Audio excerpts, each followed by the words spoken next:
Em nome do Pai, do Filho e do Espírito Santo. Amém.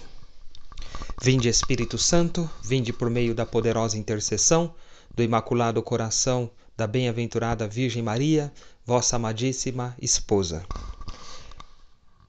Graça e paz, filhos e filhas da Igreja, graça e paz aos discípulos de nosso Senhor Jesus Cristo.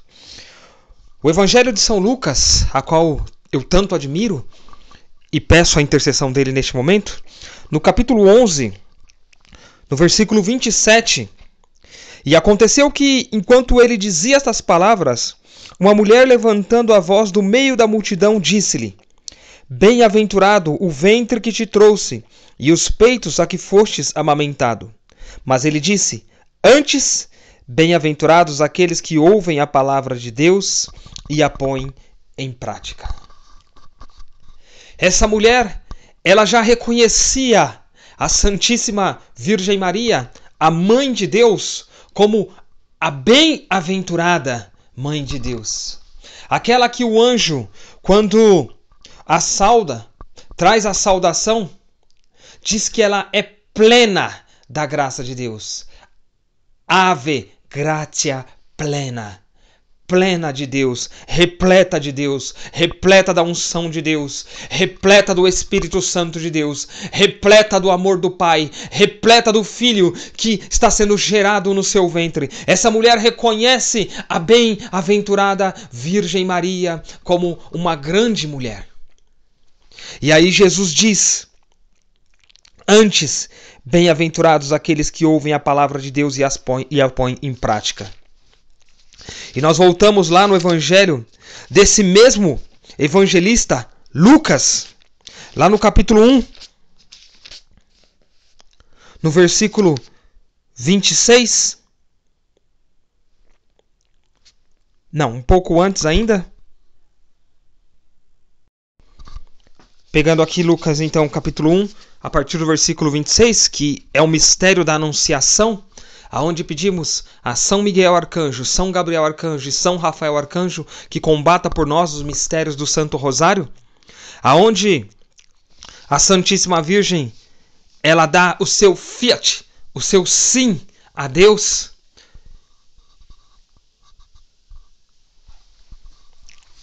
Jesus diz que bem-aventurada é aquele que antes ouve as palavras de Deus e a põe em prática. Mas não foi Maria que disse? Faça-se em mim segundo a tua palavra? Nós não rezamos dessa forma no Ângelus? O anjo do Senhor anunciou a Maria, e ela concebeu do Espírito Santo. Eis a escrava do Senhor, faça-se em mim segundo a vossa palavra. E o Verbo se fez carne e habitou entre nós. A bem-aventurada, sempre Virgem Maria, reconhecida por esta mulher, que, claro, não pode ter sido diferente, senão movida pelo Espírito Santo, a proclamou bem-aventurada. E logo Jesus diz: Mas antes, bem-aventurado é aquele que cumpre a palavra de Deus. Logo, a Virgem, ele se refere à Virgem, porque esta foi a primeira, aquela que de forma plena, a nova Eva, ela cumpre a palavra de Deus. É claro que alguns desnorteados, alguns homens e mulheres movidos por um espírito de visão diz: tá vendo? Essa mulher disse, ela exaltou, e Jesus diz que não, bem-aventurado é aquele, não é essa, mas aquele que faz a vontade de Deus. Mas Jesus está falando desta mesma mulher. Ele está falando desta mulher, a bem-aventurada sempre Virgem Maria, que não só por ter gerado e ter amamentado, mas ela já era plena, ela já era preparada por Deus para fazer a vontade dele. É dessa mulher que eu estou falando.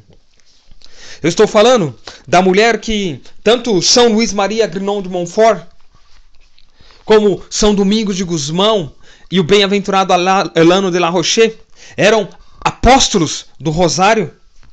Eu estou falando dela, a qual esses homens disseram assim. E quando se trata daquela oração do saltério angélico, quando se trata do Santíssimo Rosário, a qual nós tantos conhecemos por terço, 1/3 do Rosário, 2/3 do Rosário, 3/3 do Rosário, um Rosário completo. Porque rosário é essa coroa de rosas que nós entregamos à Virgem Maria. E quantas graças nós recebemos, porque o rosário, ele não é uma oração que nós fazemos para a Virgem Maria. Não. Ela, primeiro, é uma oração cristocêntrica, porque Cristo é o centro da oração.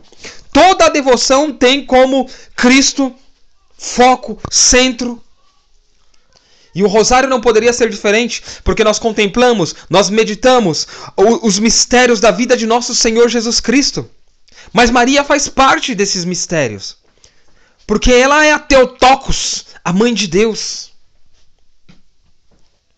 Ela é a Kibirá, a mãe rainha, que senta ao lado do seu filho para reinar com ele. E falando um pouco desta oração do Santíssimo Rosário, a qual o Senhor dá tantas experiências maravilhosas, eu lembro de certa vez, quando, bem no início da minha caminhada mesmo, mas eu estava passando por uma situação muito difícil, para vencer as impurezas, para vencer as paixões desordenadas, e de fato eu me encontrava na lama. É como se o homem velho tivesse tomado o controle e eu me via na lama. E quando eu me coloquei na capela do Santíssimo a orar, eu tive uma visualização. De fato, eu numa poça de lama, e Nossa Senhora, ela erguia as mãos e estendia o Santíssimo Rosário. Na ponta do rosário, a cruz. E quando eu tocava nessa cruz, ela me puxava para cima e me tirava daquela lama. Foi como eu saí das impurezas, das paixões desregradas. Isso foi uma das experiências.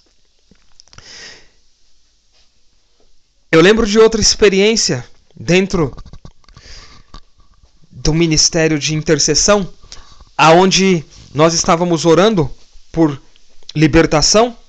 Uma pessoa, íamos realizar a cura interior, mas essa pessoa entrou em surto e todo aquele combate espiritual, e o Senhor me pediu para que eu rezasse o rosário, 1/3 do rosário. Eu estava rezando, os irmãos ministrando a oração e eu rezando o rosário, e aquele combate espiritual, e o ar ao nosso redor estava diferente, porque fica diferente.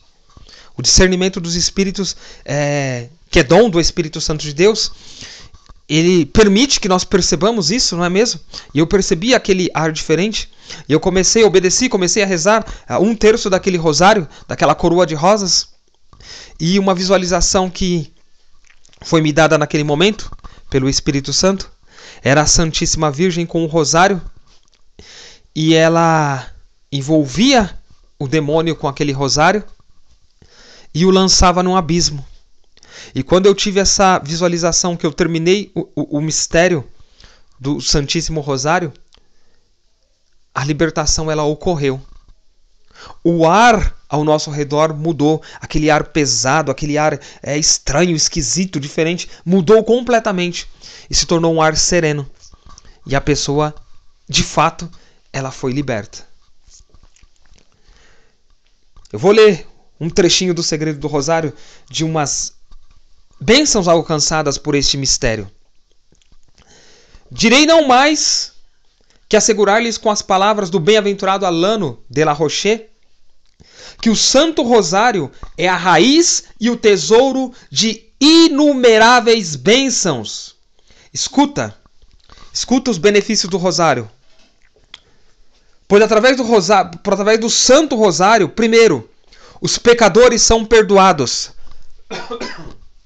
Ela me tira daquela situação de impurezas. Segundo, as almas que têm sede são saciadas. Quantas vezes, rezando o rosário, ficamos tomados? Eu percebi a ação do Espírito Santo em mim, eu me abria aos carismas do Espírito Santo de Deus. Terceiro, aos acorrentados se rompem as correntes. Olha o testemunho que eu contei para vocês agora da libertação. Quarto, a alegria é devolvida aos que choram. Quinto, Os que são tentados encontrarão a paz. Quantas tentações de impureza, de luxúria foram vencidas na minha vida através da oração do Santíssimo Rosário? Sexto, o pobre encontrará auxílio. Sétimo, os religiosos serão reformados. Oitavo, os ignorantes serão instruídos. Quantas delícias, quanta sabedoria, quanto entendimento também não me foi trazido dentro da Sagrada Escritura, dentro dos próprios documentos da Santa Igreja, que no início eu tinha uma dificuldade de ler, depois eu fui compreendendo quantas ministrações a Santíssima Virgem foi me ensinando e como ela tem nos ensinado. Nós estamos vivendo aqui no grupo Discípulos, nós estamos vivendo aqui, nesse mês mariano, a própria Virgem nos ensinando sobre o livro do Apocalipse. Estamos sendo instruídos. Nono, os orgulhosos vencerão o orgulho. Décima, as almas do purgatório terão suas penas aliviadas pelos sufrágios. Um dia, Nossa Senhora, ela disse assim ao bem-aventurado Alano de La Roche. O bem-aventurado Alano, ele é o sucessor de São Domingos de Gusmão, apóstolo do Rosário. Ele é da mesma ordem de São Domingos, num período de 100 anos, né, de um século. Então, houve São Domingos, o apóstolo do Rosário, um século depois vem Alano. E ele tanto amava a Virgem que ele foi considerado o novo esposo da Virgem. Tamanho o carinho, a intimidade, o amor que ele tinha por ela. Escuta só. Escuta o que ela disse a ele. Quero que as pessoas que têm devoção pelo meu rosário obtenham a graça e a bênção de meu filho durante sua vida e na hora da morte. E após a morte. Quero que sejam libertas de toda a escravidão, para que elas sejam como reis verdadeiros, com as coroas na cabeça e o cetro em suas mãos, e gozando da glória eterna. Amém. Assim seja. Fica o convite para vocês rezarem conosco o Santíssimo Rosário, ou, como alguns fica mais claro na mente, 1/3 do Rosário, porque o Rosário ele não é uma oração morta, não é uma oração fraca, não é uma oração para os inconstantes, para os impiedosos, para os tíbios. É uma oração para aqueles que de fato são movidos pelo Espírito Santo de Deus, porque quanto mais se encontra a Virgem Maria em uma alma, mais o Espírito Santo tem liberdade para agir nessa alma. Mais liberdade ele tem para exercer tanto os dons carismáticos, os dons de serviço, mas também os dons de santificação. Mais intimidade essa alma vai ter com a Sagrada Escritura. Mais intimidade essa alma vai ter com a alma da igreja, que é o Espírito Santo de Deus. Então fica o convite para que vocês venham rezar conosco esta oração tão poderosa,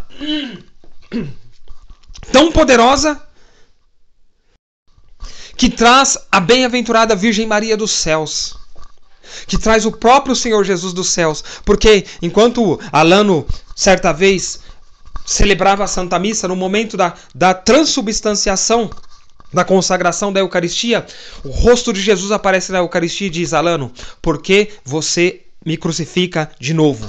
Alano ficou espantado com aquela situação. Mas como? Como, Senhor, eu te crucifico? A minha mãe já te deu todos os meios para que você pregue o meu rosário, disse Jesus, para que você pregue o meu rosário. E por que você ainda não o faz? Alano, daquele momento em diante, se tornou um apóstolo do Santíssimo Rosário, de Nosso Senhor e de Nossa Senhora. Ave Maria, cheia de graça, o Senhor é convosco. Bendita sois vós entre as mulheres, e bendito o fruto do vosso ventre, Jesus. Santa Maria, Mãe de Deus, rogai por nós, pecadores, agora e na hora de nossa morte. Amém. Nossa Senhora, Rainha do Rosário, rogai por nós. Ave gratia plena.